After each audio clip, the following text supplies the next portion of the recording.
Assalamualaikum warahmatullahi wabarakatuh. Dalam kesempatan kali ini, izinkan saya, Pradianti Nur Sulistiani dengan NIM belakang 73, sebagai guru pengajar di SMKN 1 Ponorogo, kelas 10 semester 1, yang kali ini akan membahas mengenai materi pengantar administrasi perkantoran. Nah, dalam kesempatan kali ini saya akan menjelaskan materi pengantar administrasi perkantoran. Mungkin langsung saja. Nah, untuk tujuan pembelajaran kita dalam, pertemuan kali ini, setelah mempelajari materi ini, siswa diharapkan mampu untuk yang pertama menjelaskan pengertian, tujuan, dan juga fungsi administrasi perkantoran. Yang kedua, siswa diharapkan untuk dapat mengidentifikasi unsur dan kegiatan administrasi perkantoran. Yang ketiga, siswa diharapkan bisa membedakan ciri kantor tradisional dan juga kantor modern.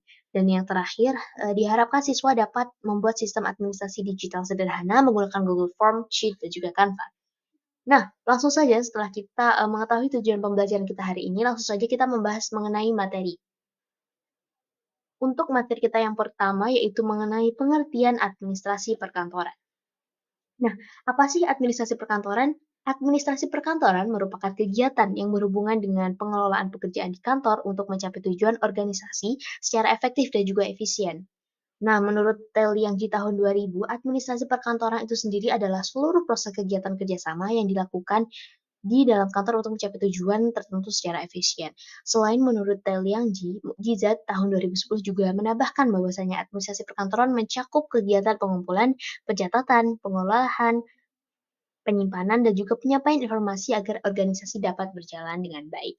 Setelah kita mengerti apa itu administrasi perkantoran, kita dapat langsung beralih ke materi selanjutnya, yaitu mengenai tujuan dari administrasi perkantoran.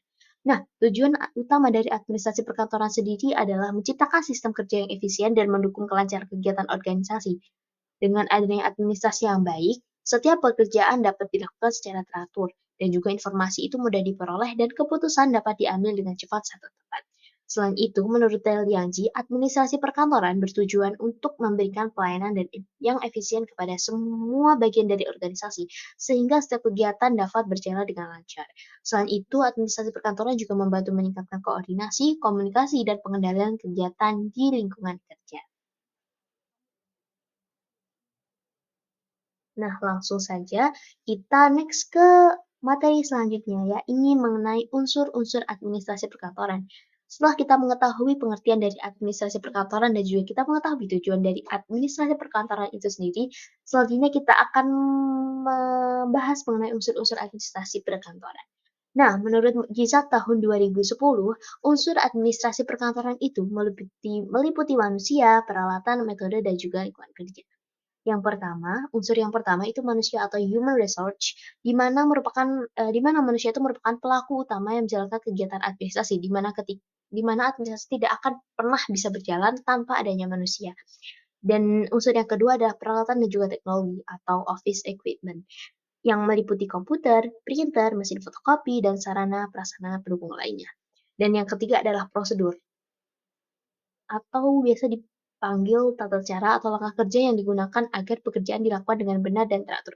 Tanpa adanya prosedur ini sendiri, tentunya dalam pelaksanaannya, kerjaan itu tidak akan bisa dapat bekerja dengan baik. Nah, untuk selanjutnya itu tempat dan lingkungan atau office place, di mana ruang dan kondisi kerja yang nyaman sangat berpengaruh pada produktivitas. Dan yang terakhir ada informasi dan komunikasi, yang mana ini menjadi inti dari kegiatan administrasi karena semua keputusan didasarkan pada informasi yang diolah dan dikomunikasikan dengan baik. Nah, setelah kita mengetahui unsur-unsur administrasi perkantoran, kita akan lanjut membahas mengenai kegiatan administrasi perkantoran itu sendiri. Nah, jadi kegiatan administrasi perkantoran mencakup berbagai aktivitas, seperti contohnya pencatatan dan pengarsipan dokumen, pengelolaan surat masuk dan surat keluar, penyusunan laporan, notulen rapat, serta agenda kerja. Selain itu, pelayanan terhadap tamu atau pihak lain yang berkepentingan dengan organisasi. Mungkin kita bisa mengambil contoh dalam kegiatan persiapan rapat OSIS, di mana bagian administrasi atau mungkin bagian sekretaris dan lain-lain perlu menyiapkan surat undangan. Bisa jadi undangan untuk peserta, undangan untuk pembina, dan yang lain-lain, dan juga daftar hadir peserta, membuat notulensi rapat, hingga laporan hasil kegiatan tersebut. Di mana semua kegiatan ini merupakan keterampilan administrasi yang baik agar rapat dapat berjalan dengan lancar. Jadi, tentunya kita memerlukan keterampilan administrasi yang baik agar suatu rapat atau suatu event yang membutuhkan suatu administrasi itu bisa berjalan dengan lancar, seperti itu.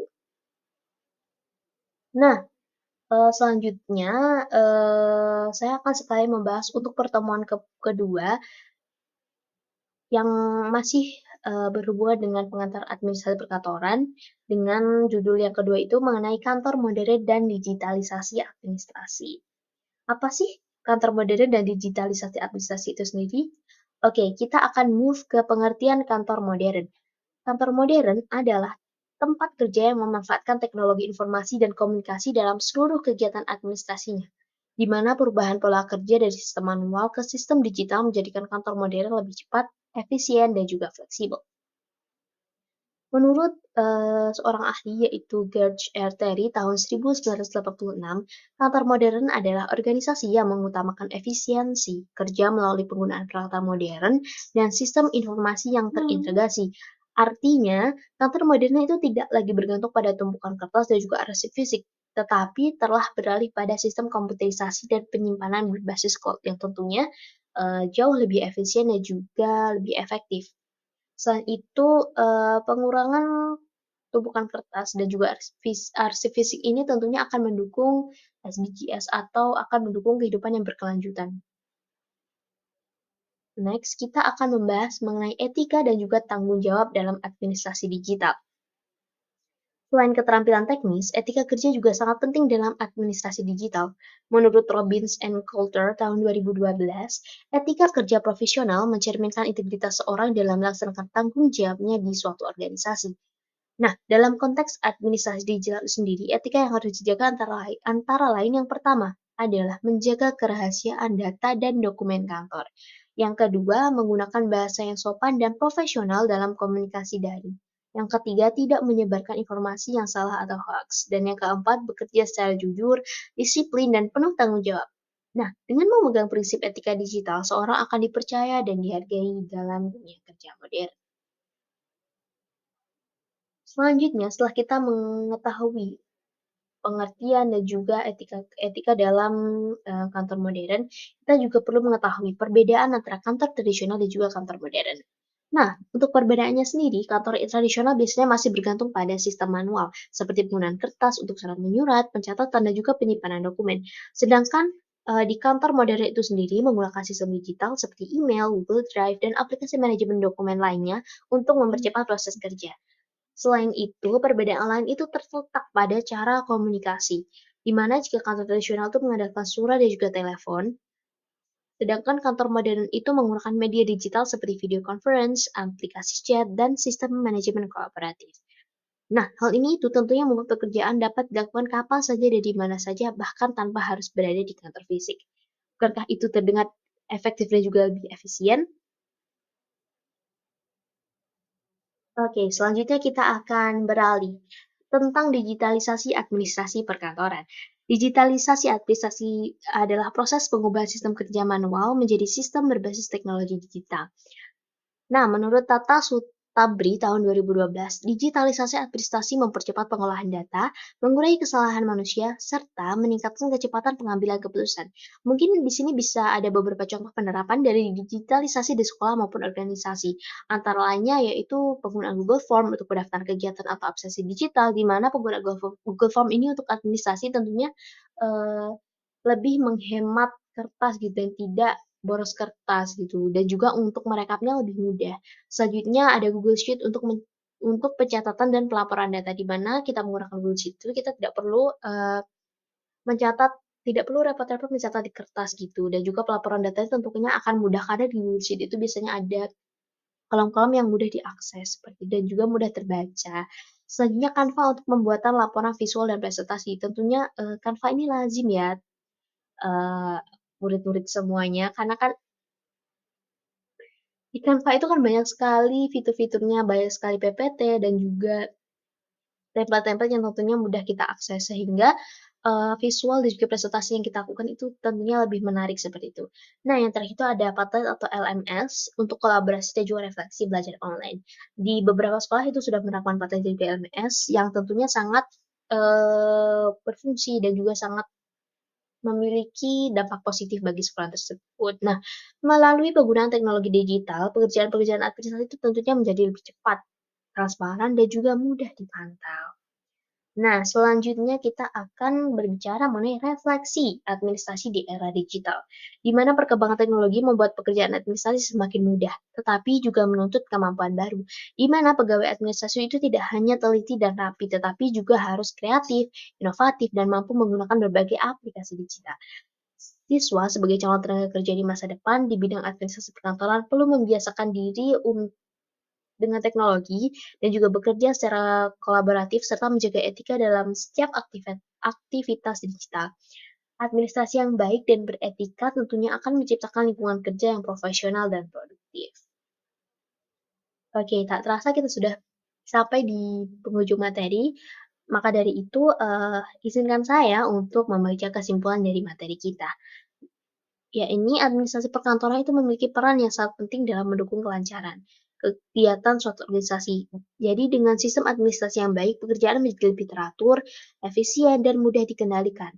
Pemahaman tentang pengertian, tujuan, fungsi, dan unsur administrasi membantu kita melihat bagaimana setiap kegiatan kantor itu saling berkaitan untuk mencapai suatu tujuan bersama.